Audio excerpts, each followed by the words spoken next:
I like the Suns a lot, and I think they're a terrific team. But I will say that their 64 wins last year included some of the best clutch play in the history of the game.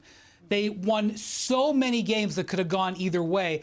They could win 5 or 6 fewer games just because they play great, other than astronomically unbelievable, never seen before in the clutch this year. So I do think that they're going to slide back. But I think we're going to see the Suns be a different team by at least the trade deadline, because Jay Crowder, I do believe, will be on the trade market, whether it's before the season or into the season. I believe his role is going to be reduced this year as they boost Cam Johnson. And I also think that even if they don't make the Kevin Durant trade, which we've talked about for weeks, they still own all of their draft picks going forward. And Chris Paul is still at the point in his career where they need to go for it. So I don't think the Suns team that you see now is going to be the Suns team that maybe competes for the playoffs next spring.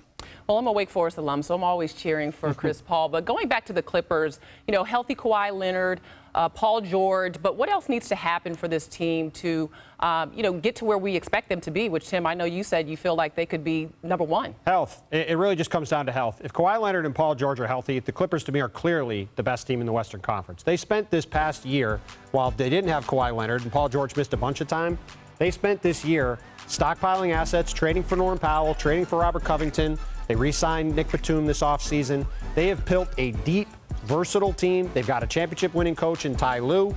They can play all different styles. So to me, if those two guys are healthy, I think they're the team to beat in the West. I think for me, it's buy-in from your second unit. And I think sometimes when you have too much depth, it can kind of work against you when you have players like Norman Powell or Terrence Mann or Nick Batum, Luke Kennard, who all think they're starters. We'll see what happens at point guard between Reggie Jackson and John Wall.